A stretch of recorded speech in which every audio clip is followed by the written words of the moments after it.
Coach Cox, you there? Yes, sir. I'm here. Okay, listen, thank you and welcome to the Get Signed and Succeed podcast. My name is Bruce Badgley. Down below me there from getrecruitedconsulting.com is Andrew Cohen. And also with us is Craig Cox, Coach Cox from One of One Consulting Life Skills. Happy to be here. Badgley, down below me there from getrecruitedconsulting.com. I've got to do is turn down my speaker. Also with us is Craig Cox, Coach Cox from. There we go. How about that? You guys hear me all right now? We can hear you. All right, very good. Thanks a lot, guys. Thanks for being patient with us, fans. This is our first time with the Zoom through YouTube, and we're having a good time with it, aren't we, Andrew? We sure are. We're ready to go. Let's talk some football and recruiting. How about that? I'll tell you what, I've had a wonderful time here getting ready for this today. I can tell you that. It's been interesting. We appreciate everybody hanging in with us with our links. We had a problem with the link, but, we got quite a few people joining us already, Andrew. So I'll tell you what, we've done a great job in, I think, trying to get the word out on, what we're trying to do with recruiting and also in developing life skills with Coach Cox. And we are live chatting. We'll do an attempt to try and get that during the program here, but appreciate everybody stopping by on Easter. So Coach Cox, I'm going to start with you. I want to find out how you and Andrew really got, together to kind of build this cohesive group of, entities to, provide services for kids who want to play football at the next. Well, I first met Coach a long time ago when I was in college coaching, and he had called me about some recruits that he had, and I already knew from that standpoint that his recruiting service was a lot different than all the others out there.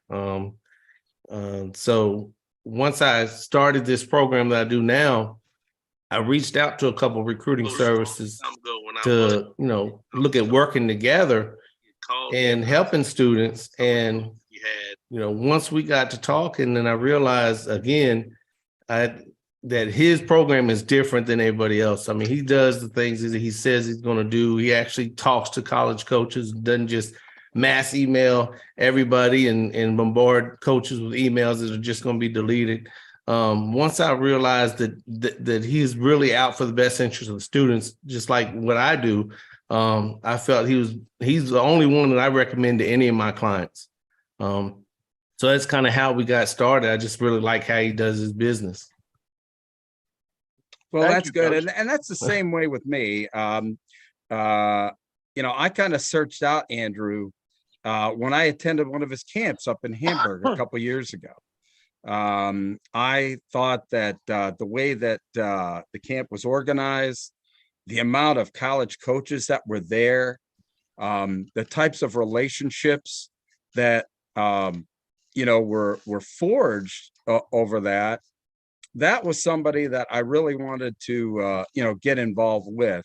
And quite honestly, the last, a couple of years here, Andrew, have been great. So, tell us a little bit about, obviously, your background and why you think your background has kind of catapulted you to be successful in getting kids playing football at the next level.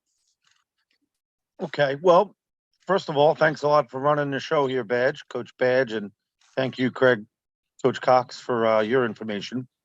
So I was a college coach for 22 years at schools like Columbia University, Bucknell, Fordham, Stony Brook, Bowdoin, and Hamilton. So all Division 1, 2, and 3, all high academic schools. And I tell people that I had a 22-year internship. So by being on different staffs at different levels, I learned the recruiting process at the different levels, but I also was able to forge hundreds and hundreds of relationships with different college coaches from all over the country. And I think that's been extremely helpful for me. And then as I've built it with people like Coach Cox, that not only is a former college coach, but he's into like helping young men achieve their goals and teach them what they need to do from an academic standpoint. But, we made a bond just because of the coaching thing, because he knew I had coached prior to running my business, Get Recruited Consulting. So I think that my experience is a huge help, but also the contacts and the relationships that I have with coaches. I have a reputation definitely of being right to the point, maybe to a fault. I tell people the way it is, and I don't want to lead people on. So we want to help people achieve their goals, but in doing so, we have to be honest with them. So it's been a great experience. I've done it now for almost 10 years, where we've helped these young men find a great home for them, with a college that fits their profile, whether it's academically, athletically, socially, everything. To me, it's all about the right fit. And that is the biggest reason I got into this was, the coaching thing was tough, and it took a lot of time away from my family. But also, what I do now, I think I have an even bigger impact on the student athletes. So very rewarding, and I love what I do. I do. So Yeah, that's pretty evident. Obviously what we're trying to develop here is the fact that, we forged ourselves together through the relationship and how we met and know one another. And that's really kind of the bedrock of what Get Recruited Consulting is all about, right, Andrew? And why that, and why it's successful, right? yeah, I would definitely agree with that statement. But Coach Badge and I, we had some common people that knew of us, and they spoke very highly about him, the person he is, and his character. And I don't think he would be on this show or friends with me if he didn't feel the same way about me, realistically. So, but in a very short time, we were able to pick up the phone and talk. And he loves learning. He loves learning about recruiting, about football, about opportunities. So he's just fun to talk to. He's always exciting, and he's always happy. So it makes it really fun. Well, good, good. Both of you gentlemen are involved in, dealing with young men, each and every day. Andrew, just a quick question for you. What's probably the question you're asked most often, about getting recruited to play football at the next level? Well, I think one of the questions right away is, hey, do you think I could be can I play Division I football? That's always the case. And I'm very upfront, and you don't want to knock someone's dreams down, but on the same token, I have to be honest about what level of play. So the other question that comes up is, how do I get noticed? How do I get recruited? They don't want to be that broad, but they end up saying, what do I need to do to get recruited? So I think there's a bunch of things. Is that okay if I go in that direction there? Yeah, absolutely. We're So this is a unscripted I podcast know. of three guys that really are trying to help young guys get to play football at the next level. Yeah. So for me, a few things. So I did this for 9 years with myself and a few other guys on staff, very successfully, placing every guy that we've had. And I think it's important that we're directly calling the schools, directly texting the schools, directly messaging them on social media, and using our contacts to the advantage of our clients. But another important part is that you have to make an accurate game plan. You have to make a game plan that fits your son's needs. That means level of play, level of academics, distance from home. Is he a country or a city? What's he want to study? So on and so forth. So we've done a really good job of finding the right fit, and then really harping in on those schools and contacting them. And recently I've developed a partnership with another company that's a marketing company. Okay. And their name is Go MVB. And they're going to be on this show in a few weeks talking about social media. But we believe we have a perfect fit right now. So they're getting the client out there. They're putting them on all social media outlets. And from there, They are helping the student athletes grow their followers on Twitter. All the social media outlets, but especially Twitter, because Twitter's number one for football for sure. But they're growing their followers. They're posting their videos. They're posting video edits. They're writing articles about them. So they're kind of like the macro.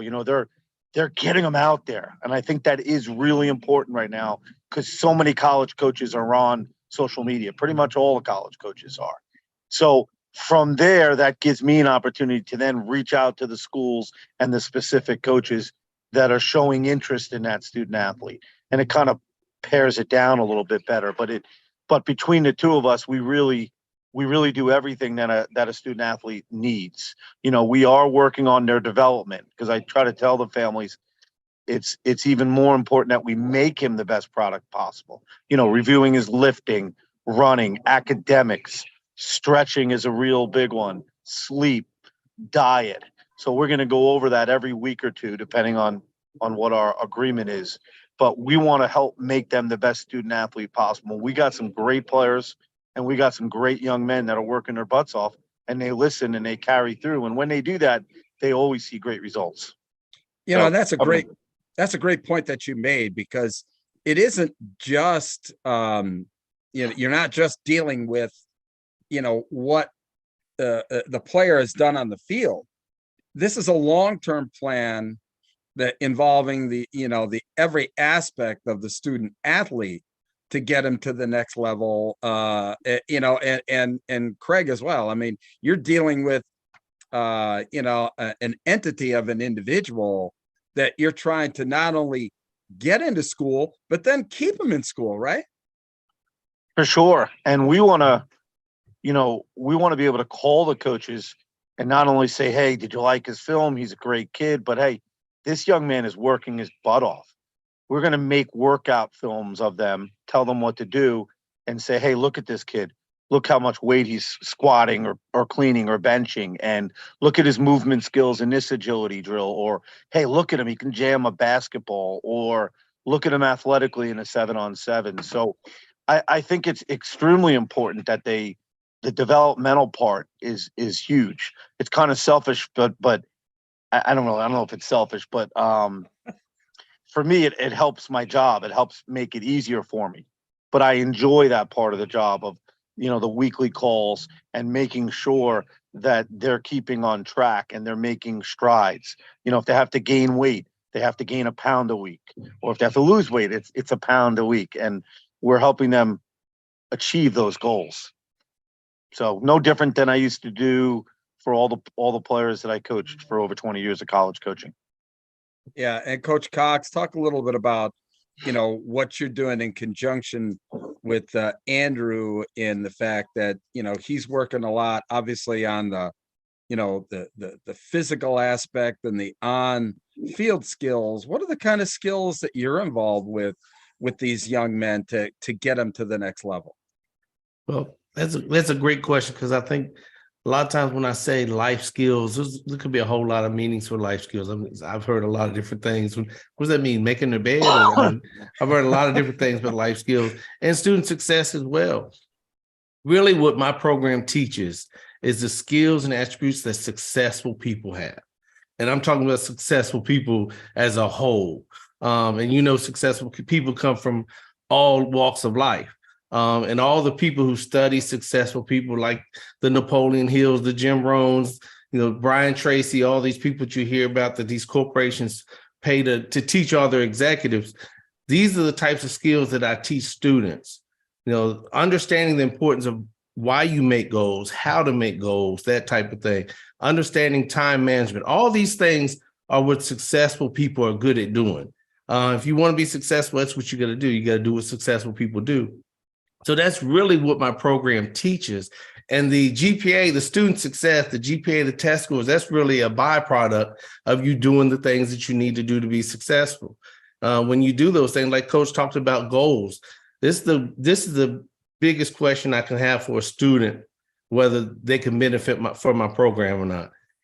I always ask them, one, do you have goals? And everyone goes, oh, absolutely, I got goals. So the next question is, do you have them written down?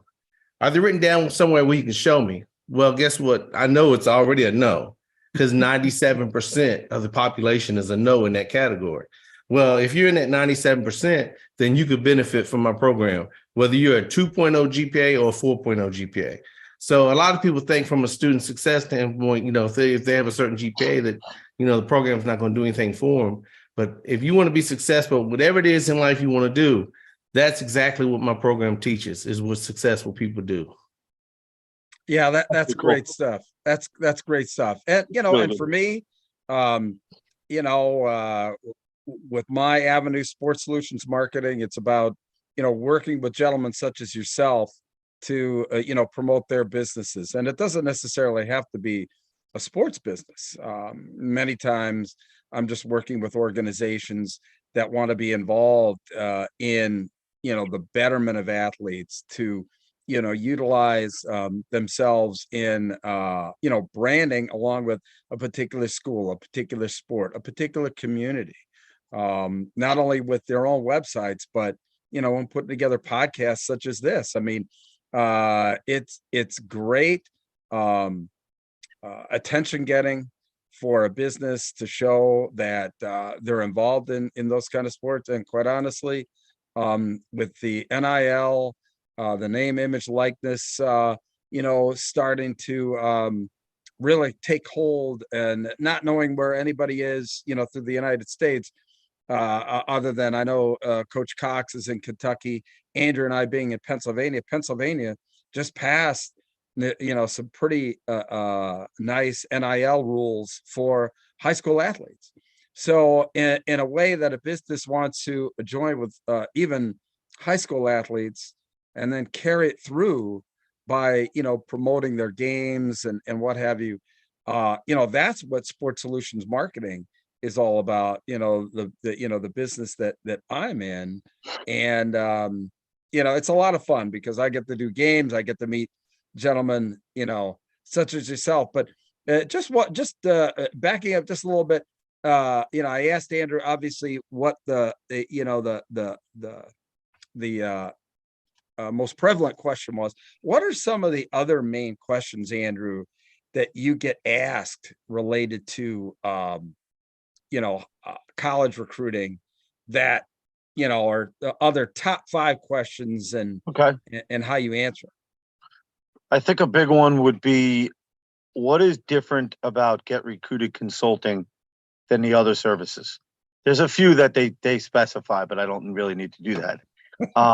And I think if I was to say a few things that are very obvious are, one, we're an organization that's going to have, I don't know, about 120 clients a year, and there's 6 of us on staff.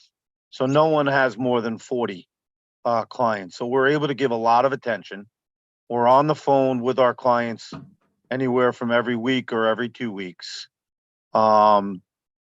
We give them the ability to call, text, or email us whenever they want, because there's always questions that families have, and we want them to be comfortable with that. So with our calls, we are literally developing, like I said earlier, and I think that's unique. But when it comes from guys that coached in college, it's extremely real and it's extremely valuable. And then from there, we directly are reaching out to the coaches. I don't think anyone's really doing that. So what I mean by that is, we are calling the coaches. We have over 2,000 cell phones. We have every college coach in the country, their work number and their email and their Twitter address. So we're able to get in touch with these guys. Then we share the information with our clients, but we're also helping put together a camp plan. A camp plan is big today. You got to go to the right camps, but you can really, hurt yourselves as a family. You could be wasting a lot of money, time, and effort if you're not going to the right camp. So we call in advance to make sure that the colleges have interest, and then those are the camps that we suggest. If you just show up at a camp and they're not really interested in you, it could really be wasting a lot of time, money, and effort. And a lot of these camps are $150+ You got to travel there, you got to pay for food, you got lodging, and so on and so forth. It could be $1,000 to go on. So that is a big question. And those are the base things that separates us, but also the honesty and also the knowledge of really what level you are and what to expect in this process. So those are definitely things that make us unique. So as I go here, do you want me to come up with another thing that's basically asked? Yeah, absolutely. I mean, Okay. Another question is, so, and I could do this for every position, but my son's an offensive lineman and he's really good. And he's 6'2", 275. Why is he not getting recruited by FBS schools? Okay. And I could say the different types of characteristics for each and every position, but we can use this for now. So unfortunately, in college football now, the length of an offensive lineman, not only his height, but his wingspan is going to be extremely important. They want it for pass blocking, which is, I don't know what the percentages are, maybe 55, 60% of the game right now is passing, but they want length. They want offensive tackles at the Division I level that are 6'5" plus. These guys are 6'5", 6'6", 6'7". So it doesn't mean that a 6'2" guy can't play at that level, but it does mean it'll be very difficult to get recruited at that FBS level. And I tell them that. So if they're 6'2", but they have the arm length of a 6'5" guy, then someone might be willing to take them as a center or guard. But you'd have to show them that arm length, and you'd have to show them the athleticism that you're almost a defensive lineman, that they want them to be that quick and that athletic, that they can get to linebackers, that they can get to the second and third level. So that's just a quick example of a question, and it's just hard. There are a few coaches that are going to look more detailed at the collegiate level of arm length, athleticism, how well do they bend, how well do they change directions, how explosive are they, can they transfer their weight? And if they are, there are places that will take them perhaps as a 6'2" guy, but it won't be easy.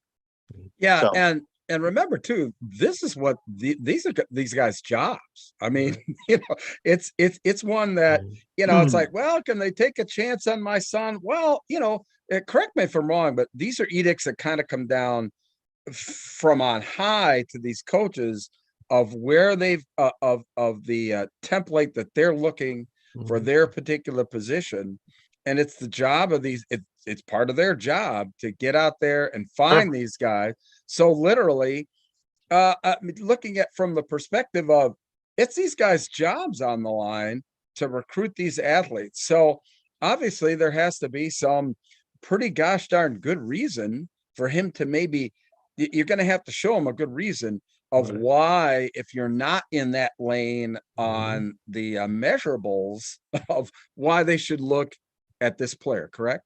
Let me piggyback on that real quick. I'm sorry. Go ahead, Coach. I've been in those meetings kind of recently with an ex-NFL head coach. Ex-NFL coach who was our head coach, and he was really big on the measurables. So you're absolutely right. If you come in with an offensive lineman that's not in the measurables, he better, his film better pop off at everybody in the room. I mean, this should be a no-brainer for you to even bring it to the table.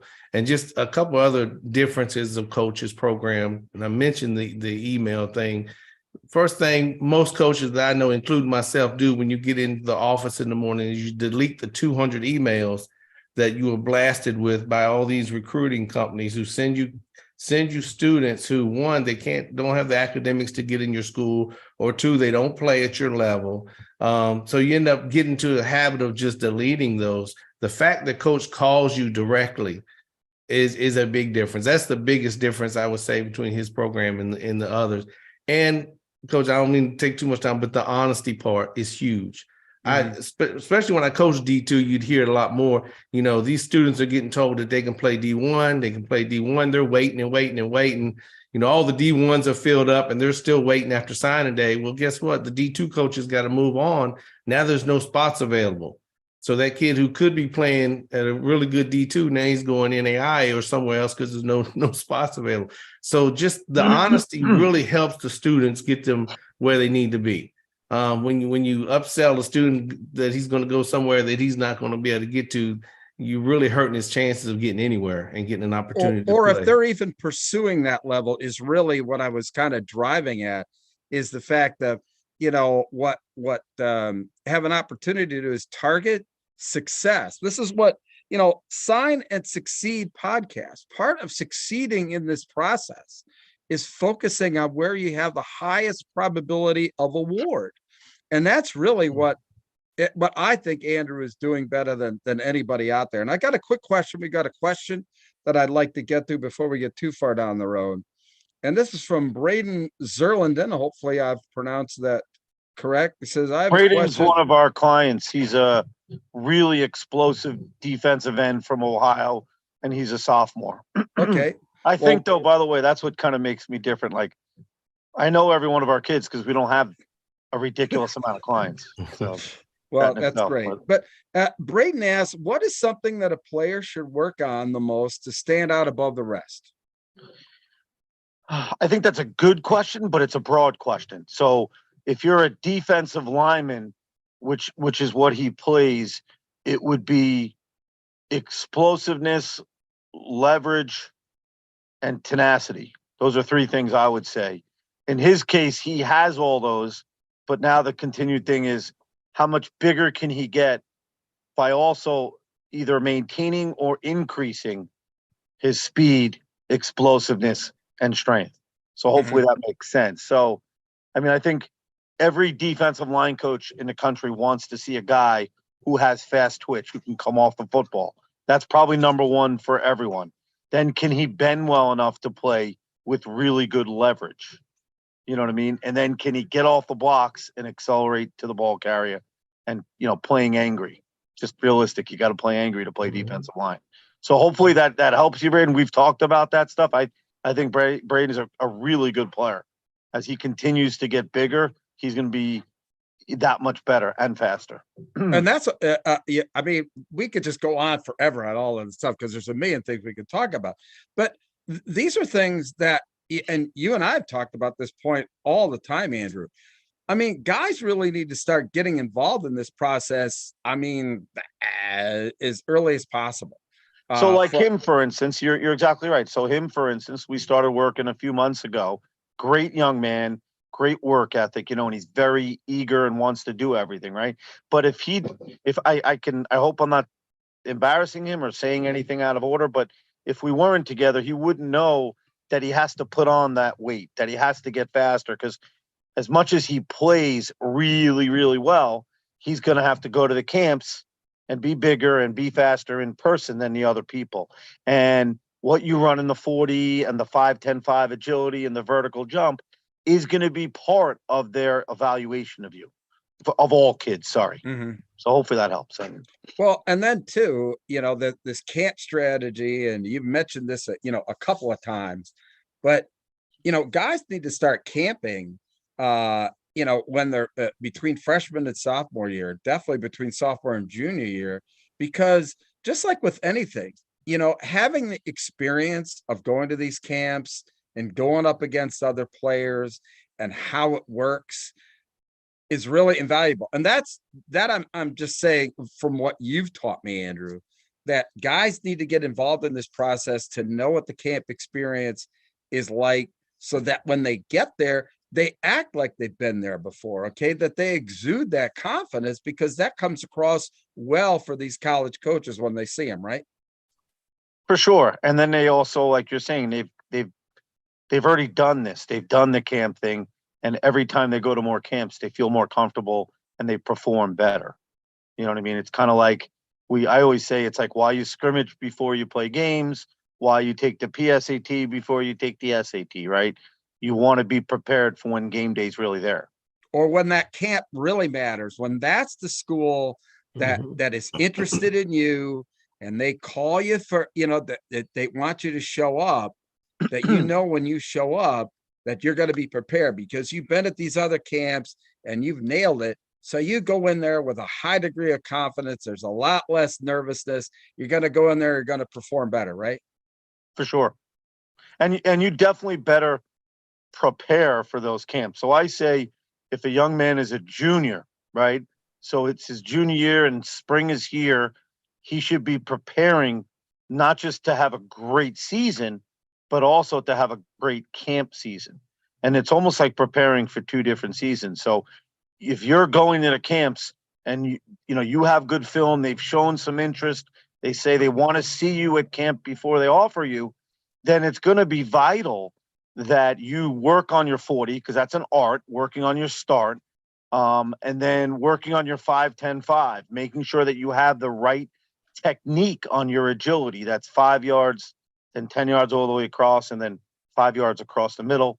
And then most places now will either do the vertical or the broad jump or both, and then there's the L drill. But those are things, if you're not practicing them, you're not going to have the kind of times that the college coaches are looking for. I had another question here. I mean, I'm asking as many questions as anything else, but so along this time of year, as we're going into the springtime here, what are some of the things that some of these players should be their expectations should be as far as level? What is going to show a level of interest to these players that if some college is really interested in them going into this spring? I think that, again, that's a very good question, but it does depend on the level of play. So if it's an FBS school, they're in touch with you directly for sure at this point, either through, they might call your coach, they might text you and ask you to call them. They're going to be on the phone with you, even though they're not allowed to call you at this point. They get one phone call from April 15th till May 31st at the FBS and the FCS level. They're going to make it count. That's the thing, too. Yeah, and not everyone, yeah. Not everyone's, the kids that they're offering, they'll call for sure. And a lot of people will call the guys that are close to being offered. But I think that at that higher level, and you can expect a phone call. At the FCS, they're still not sure. You get less offers at this point right now, but if they have high interest, they're going to stop by your school, see what you look like, ask people questions about you so they can learn about your work ethic and who you are as a person. I think that's what's going to happen. They might write you a letter or an email or a text that's personal, that it can only be pertaining to you. Okay, so that's important. Division II and Division III right now, for the most part, are just gatherers. They are gathering as much information as they can.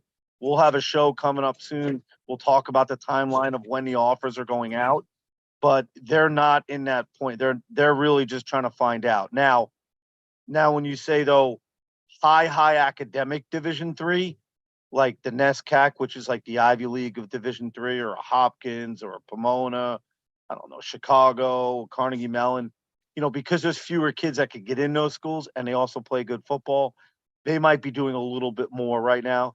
They are doing more. And then when it comes to maybe May or June, they're going to be reaching out directly, and they are allowed to call, so they'll take advantage of that. So I know I went in a few different directions, Badge, but I thought it was important, so they understand a little bit.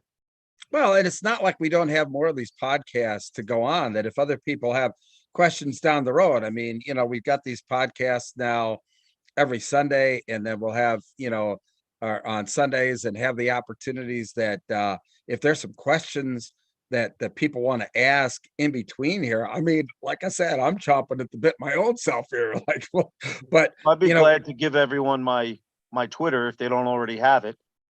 My Twitter is get with a capital G __ recruited with a capital R. And I'm giving you that way you're more than welcome to, hit me up with a question about the recruiting process and answer any questions that you have. Coach Cox, would you like to do the same from your point of view? Absolutely. My Twitter, Facebook, Instagram is all one of one life skills, and I use the number one instead of the word. So it's just one of one life skills for Twitter, Instagram, and Facebook. Wow, Nice. Really good stuff. Really good stuff. And I tell you what, this has been a pretty fast half hour. I mean, we talked about the fact that we wanted to keep the shows about a half hour because, obviously we've got multiple weeks here going. But Andrew, I'll tell you what, I mean, I started this show out with, one of the items about one of the big questions that we get regarding recruiting. And the biggest question that I get about recruiting is, who do you recommend? Personally, it's Andrew Cohen and Get Recruited Consulting. That's an easy question for me because of the relationship that Andrew and I have. And that's the same way I feel that Andrew does a great job in getting guys to the next level who want to play is through the relationships that he's developed over time. And that is the reason why I'm involved here. I searched Andrew out, but we became friends. And this is something that I really believe in, that is a service that has the highest degree of success. And, I've got to know Coach Cox here as well. And it's the overriding factor that relationships drive college football recruiting. Isn't that right, coaches? For I sure. agree. Because I'm like, I introduced Coach Cox and Badgley, and I know they'd get along because they're both good people, intelligent, hardworking. So I'm hoping now that Badge and Cox have the relationship that Badgley and I have formed. And Coach Cox and I got on a phone call. Geez, it's probably about a year now. And we just started talking business and started talking about ideas and how do we help kids. And from there, we probably speak every other day now, so it's been fun. It's been a great relationship. And that's what we're here to do. We're here to help people. We're always talking about how to make ourselves better, which in turn makes our clients better realistically. So It has it. And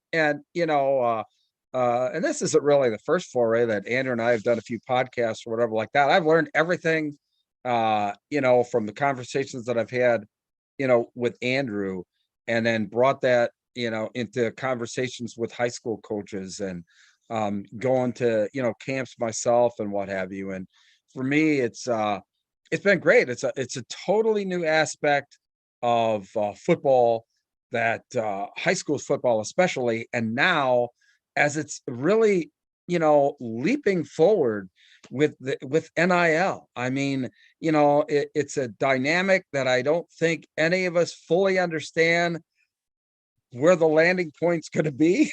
you know what though, we should stop.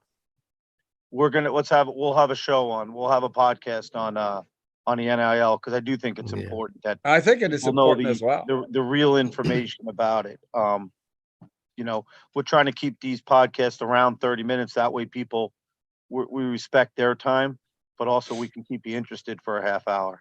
I think for sure. So Coach Badge, what's the next show going to be on? Our next show, actually, I've got to pull it up here, quite honestly. But it's going to be next Sunday again.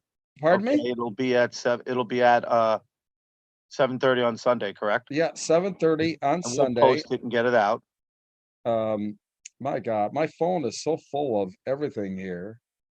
I apologize for not having that right at my disposal here. My God, that's terrible. All right, so our next show is April the 16th, and that is I believe on differentiation between Get Recruited Consulting and other services, and we dive into your work standard versus competition, and show people why your approach is going to be that much better than I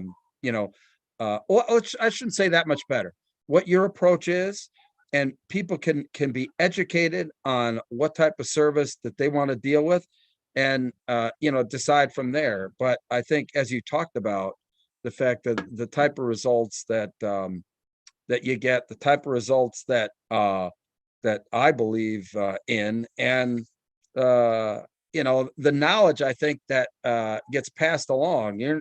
You're not there's nothing hidden here. I mean, all you're trying to do is just tell people what they need to do, right? I don't want to burst your bubble here, but I have it listed as mass recruiting versus real recruiting as the next topic. All right, mass recruiting versus real recruiting. I'm sorry, I didn't mean to correct you, but no worries. So because that sounded a lot like what we just talked about, but yeah, right. I think it's really important that families understand the difference of, hey, when is my son really getting recruited? Sorry, that's okay. He's really just a mass number. So that'll be next Sunday, April the 16th. Yes. And if anybody has any questions that they would like to have us answer, that, you know, whether it's on topic or off topic.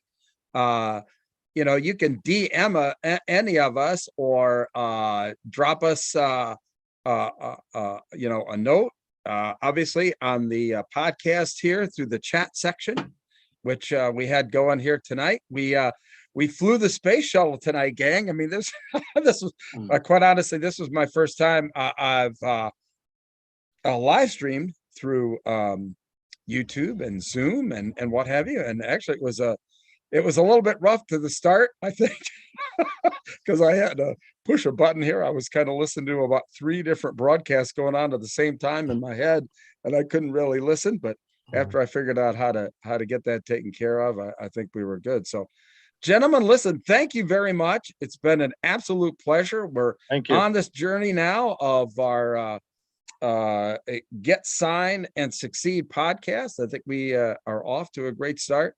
Coach Cox, any last words? Thank you for this opportunity to reach out to more and more people. Like I tell Coach Cohen, we're in this battle together. We're fighting the same fight. We're trying to help as many people as we can. So I appreciate the opportunity to be here, and hope everybody has a happy Easter and a blessed night. Andrew, any parting words? No, I think the same thing. Thanks very much, Badge. You know, in more shows to come, I think we'll learn a lot more about Coach Cox. He does a fabulous job helping student athletes, helping them with their time management, helping them with their study skills. But he'll talk about his deal. I don't want to, you know, step on his toes, but he does a great job, and he really cares about the student athlete. So thank you very much, and we'll talk to you guys next week.